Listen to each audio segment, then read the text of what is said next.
Good day, gentle viewers. In today's news, I get corrected about delays, Spiderverse gets some Japan-exclusive content, and Konami look like dicks again. All that today alongside some Spring 2023 anime rankings. So without any further ado, I am Tristan Gallant, and welcome to Glass Reflection. Let's jam.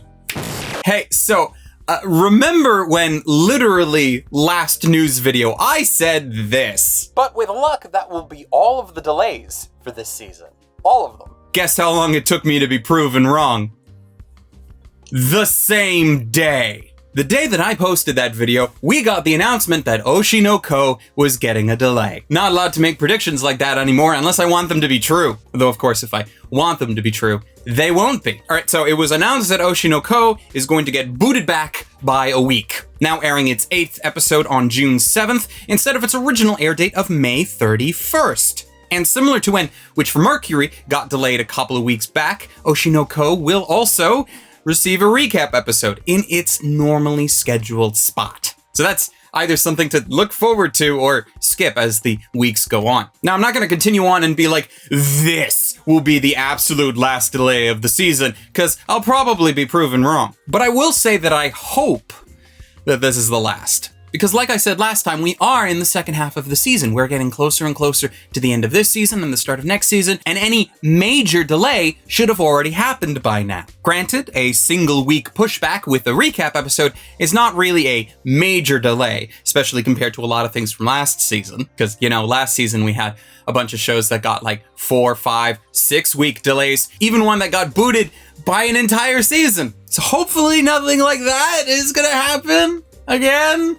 Knock on wood, and we'll just have to deal with single week pushbacks and recap episodes instead. And hopefully, this is the last one. Hopefully.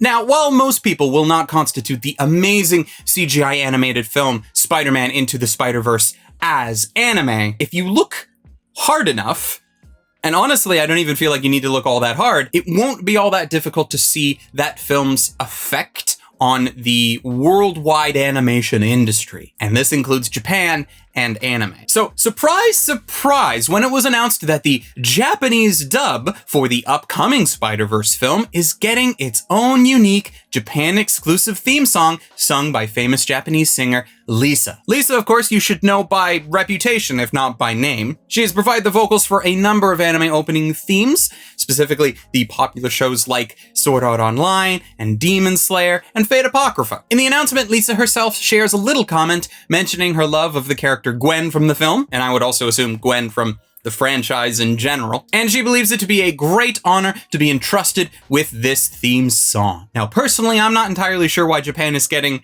its own theme song for the dub. That's not something, unless I'm completely off base here, that's not something that normally happens with Japanese dubs of Western films. I mean, I'm ecstatic about it. I'm happy that it's a thing. Though now it just makes me depressed because I won't be able to witness that when I go see the film, because I'm gonna have to see it in English. I'll probably have to dig around after the fact to try and see if I can find a copy of the Japanese dub online somewhere, because it's not like that's going to be in a theater near me or anything. Also, I feel like this is worth mentioning because it's the first time I noticed it. The producers of the new Spider-Verse film have also confirmed that somewhere in the film, there'll be a shout out to Toei's Spider-Man series from the 70s. Because yes, for those who don't know, Japan had its own Spider-Man series back in the late 1970s. I think it was like 78 it came out. And that series was just kind of an action-focused Spider-Man show in the same vein as pretty much every tokusatsu series ever, especially the ones from that era. And hopefully that won't be a kind of blink and you'll miss it kind of reference.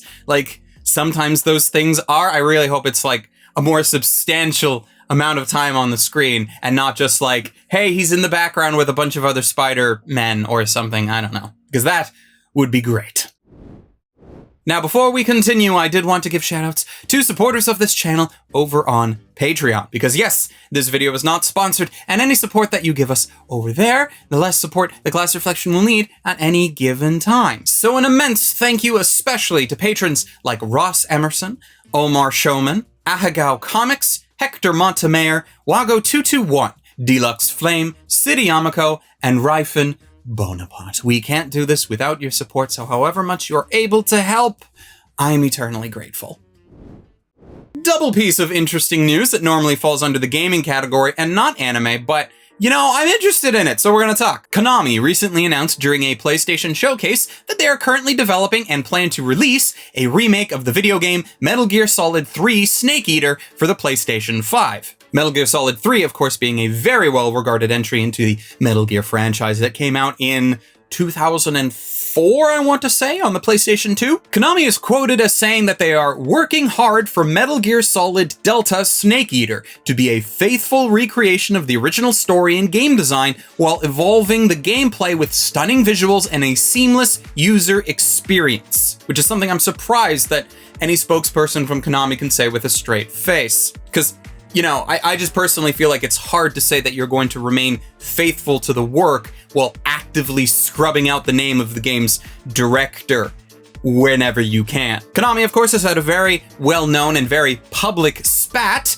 with former Metal Gear Solid creator Hideo Kojima. Kojima worked on virtually every Metal Gear game since the franchise's launch back in the 80s, and this of course includes Metal Gear Solid 3. Since Konami kicked Kojima out of the company due to creative differences, they have literally gone out of their way to basically erase his existence and any proof that he worked on any of these games from any release since he's left, including at the time Metal Gear Solid 5, because technically that wasn't released when he got kicked out, it was just mostly done, and they then removed his name off of all of the promotional material, because it used to be there until it wasn't. Now, of course, Konami makes no mention of Kojima in this announcement of the remake, so it is very safe to say that he has zero involvement. But the thing that this internet denizen finds very curious is the timing of this remake announcement, right? Because not even a day before the PlayStation showcase, Kojima was also in the news helping to promote his documentary, Connecting Worlds. A documentary that apparently covers him and his new studio, Kojima Productions, as they get started up and make their first game immediately following Kojima getting kicked out of Konami. While most of the documentary probably focuses far more on Death Stranding than it does anything related to Metal Gear, it still seems weird to me that as soon as he starts hawking this and announcing when it's going to be shown at a film festival, that Konami's like, oh hey, he's in the news? Better take him out of it by announcing, you know, that we're gonna remake his work. It is not even just a little bit petty if any of that happened to be done on purpose. Maybe it was a coincidence. Coincidences happen every day. I just don't trust coincidences. Now, Kojima's documentary itself will be set to release during the Tribeca Film Festival on June 17th, where Kojima is also slated to do a Q&A panel following the showing. So perhaps more info will come up during the doc, and then also during the Q&A session afterwards, or you know, maybe he just doesn't care and won't bring it up at all, and that's probably for the best. Either way, MGS Delta is set to come out without Kojima involved in any sort of way, which also makes me a little depressed and slightly worried for whoever Konami is putting in the producer's chair for this project, because like they're not gonna have a good time unless this remake is perfect, and even then, but 'tis the way of things.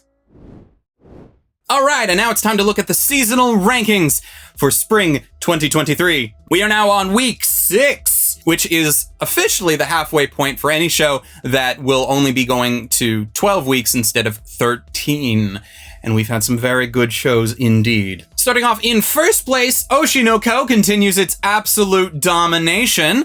I did make a prediction last week that Witch from Mercury would not be on the listings at all because there was that 1 week of a recap episode, and looking at this entire top 10, I think that actually remains to be the case. So Oshi no Ko is able to come up here and dominate first place, but we'll see how that goes next week once Witch from Mercury is able to climb back into the rankings. Skip and Loafer and Heavenly Delusion continue also the second and third slot. There are a lot of things that moved up a position this week purely because Witch from Mercury is no longer in the top 10, so everything just kind of shifted upwards to make room for it. So really, that's kind of like the biggest change in this entire week. Because after that, we got Hell's Paradise, Demon Slayer, and Insomniacs After School, all of which went up a single space. Now, My Love Story with Yamada-kun at level 999 went up 3 whole spaces, in fact, so it is doing quite well. Meanwhile, Ray Liana goes up a single point. Dangers in My Heart, however, went down 1, And Birdie Wing Season 2 re-enters the top 10, not making it any higher than the 10th spot. Yes, of course, and I missed it last time.